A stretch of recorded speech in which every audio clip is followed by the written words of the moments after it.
இப்போ ரீசெண்டாக பார்த்தீங்க அப்படின்னா சென்னை போயிருந்தேன். அப்போ நான் வந்து மெட்ரோ ட்ரெயினில் வந்து பயணிக்கக்கூடிய வாய்ப்பு கிடைச்சிது. மெட்ரோ ட்ரெயினில் நான் வந்து ட்ராவல் பண்ணும்போது ஒரு விஷயத்தை கவனித்தேன். ஸோ அதை வந்து நான் நெட்டில் சர்ச் பண்ணும்போது ஒரு இன்ட்ரெஸ்டிங்கான எனக்கு கண்டென்ட் வந்து எனக்கு கிடச்சிது. ஸோ அந்த கண்டென்ட்டையே வந்து ஒரு வீடியோவாக போட்டுடலாம் அப்படின்னு சொல்லிட்டு தான் இந்த வீடியோவை நான் மேக் பண்ணிக்கிறேன். ஸோ ரொம்ப ஒரு 2 மாதமாக நம்ம யூடியூப் சேனலில் வீடியோ வரல. ஸோ இதுதான் வந்து 2 மாதத்துக்கு அப்புறம் நான் போடக்கூடிய வீடியோ.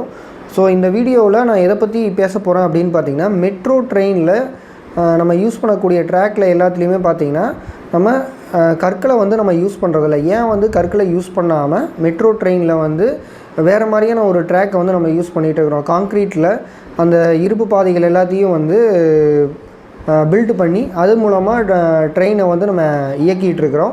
ஸோ ஏன் அப்படிங்கிறத பற்றி தான் இந்த வீடியோவில் பார்க்குறோம். ஸோ ஃபஸ்ட்டெல்லாம் பார்த்திங்கன்னா ஸ்டீம் இன்ஜினை வச்சு நம்ம என்ன பண்ணோம், ட்ரெயினை வந்து ஆக்சுவேட் பண்ணிகிட்டு இருந்தோம். அதுக்கப்புறம் டீசல் இன்ஜினுக்கு நம்ம மாறினோம். டீசல் இன்ஜின் கொண்டு வரும்போது பார்த்திங்கன்னா ட்ரெயினோட வெயிட்டெல்லாம் ரொம்ப அதிகமாச்சு. அதுக்கப்புறம் நம்மளோட ரயில்வே பாதையெல்லாம் எப்படி இருக்கும் அப்படின்னு பார்த்திங்கன்னா, பூமிக்கு உள்ளே வந்து ஒரு குறிப்பிட்ட அளவு பதிச்சு வச்சுருப்பாங்க. அப்படி இல்லை அப்படின்னா பூமிக்கு மேலேயே வச்சுட்டு கற்களை எல்லாத்தையும் வந்து அது மேலே பரப்பி வச்சுருப்பாங்க. நம்ம ஸ்கூல் படிக்கும் போதெல்லாம் சில புக்குகளில் கூட இந்த விஷயம் வந்து சொல்லியிருக்காங்க. அதாவது கற்களை வந்து ரயில்வே ட்ராக்கில் வந்து ஏன் போடுறாங்க அப்படின்ட்டு. அதாவது ஒரு ட்ரெயின் வந்து இயங்கிட்டு இருந்தது அப்படின்னா அதன் மூலமாக அதிகப்படியான வைப்ரேஷன் வந்து வெளியில் வரும். அந்த வைப்ரேஷனை நம்ம அவாய்ட் பண்ண முடியாது. அதை வந்து நம்ம அதனால் கிடைக்கக்கூடிய எஃபெக்டை நம்ம என்ன பண்ணலாம் அப்படின்னா தடுக்கலாம். ஸோ அப்படி எப்படி தடுக்கிறாங்க அப்படின்னு பார்த்தீங்கன்னா, இந்த ரயில்வே ட்ராக்கில் இந்த கற்களை எல்லாம் போட்டு வச்சுருவாங்க. இந்த கற்கள் வந்து என்ன பண்ணும் அப்படின்னா அந்த வைப்ரேஷன் எல்லாத்தையும் அப்சர்வ் பண்ணும் அப்படிங்கிறத நம்ம படிச்சிருப்போம். ஆனால் இப்போ மெட்ரோ ட்ரெயின்லாம் பார்த்திங்கன்னா ட்ரெயினும் எவ்வளோ பெருசாக இருக்குது. ஆனால் வந்து அந்த இடத்துல வந்து ட்ரெயினில் நம்ம என்ன பண்ணுறதில்ல, கற்களை வந்து பயன்படுத்துறதில்ல. இந்த ட்ராக்குக்கு பேர் என்ன அப்படின்னு பார்த்தீங்கன்னா பல்லஸ்லெஸ் ட்ராக் அப்படின்னு சொல்லுவாங்க. ஸோ இப்போது ரீசெண்டாக எல்லா இடங்கள்லையும் பார்த்திங்கன்னா மெட்ரோ வந்து கொண்டு வந்துட்டுருக்காங்க. ஸோ பெருநகரங்களில் மெட்ரோ ட்ரெயின் அப்படிங்கிறது பார்த்திங்கன்னா பூமிக்கு அடியில் போகும். அதாவது சுரங்கங்களை தோண்டி அந்த சுரங்கத்து வழியாக போகும். இல்லைன்னா மேம்பாலங்களை உருவாக்கி அந்த மேம்பாலத்துக்கு மேலே வந்து போயிட்டுருக்கும். ஸோ இந்த இடங்களில் எல்லாத்துலேயும் வந்து நம்ம என்ன பண்ண முடியாதுன்னா கற்களை வந்து கொண்டு போயிட்டுருக்க முடியாது. அதுவும் தவிர பார்த்திங்கன்னா இந்த மெட்ரோ ட்ரெயின் எல்லாமே பார்த்திங்கன்னா மின்சாரத்தால் இயங்கக்கூடிய ட்ரெயினாக தான் இருக்குது. அதனால் பார்த்திங்கன்னா அதில் இன்ஜின் கிடையாது. இன்னொன்று மெட்ரோ ட்ரெயினில் எல்லாமே வந்து வெயிட்லெஸ்ஸாக இருக்கும். நம்ம கன்வென்ஷனல் டீசல் இன்ஜினில் ரன் ஆகக்கூடிய ட்ரெயினை விட இந்த மெட்ரோ ட்ரெயின் எல்லாமே பார்த்திங்கன்னா வெயிட்லெஸ்ஸாக இருக்கும்.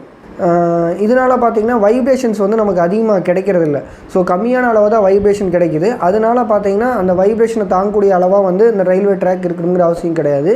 இன்னொன்று பார்த்திங்க அப்படின்னா, நம்ம நார்மலாக வந்து இந்த கற்களெல்லாம் போட்டு ரயில்வே ட்ராக்கை வந்து உருவாக்கணும் அப்படின்னா அதை வந்து மெயின்டைன் பண்ணுறது ரொம்ப கஷ்டம். அதுக்கப்புறம் பார்த்திங்கன்னா இந்த ரயில்வே ட்ராக் வந்து ஒரே நம்ம வரையறுக்கப்பட்ட இடத்துல மட்டும்தான் இருக்கணும். அதாவது மாறி போகக்கூடாது அந்த ட்ராக் அப்படிங்கிறதுக்காக அந்த கல்லை வந்து போட்டு வச்சுருப்பாங்க.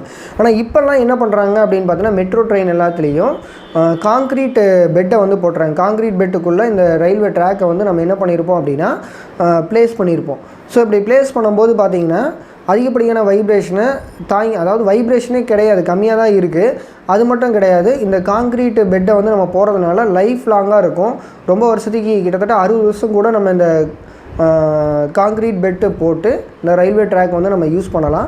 ஸோ அதனால் இந்த மெட்ரோ ட்ரெயின் எல்லாத்துலேயும் என்ன பண்ணுறாங்க அப்படின்னா காங்க்ரீட் பெட் போட்டு இந்த இருப்பு பாதை எல்லாத்தையும் வந்து அதில் பதிச்சு வச்சுருக்காங்க. ஸோ நமக்கு வந்து இந்த இடத்துல பெல்லஸ்லெஸ் ட்ராக் தான் தேவைப்படுது. ஏன்னா வைப்ரேஷன் வந்து ரொம்ப அதிகமாக வர்றதில்ல.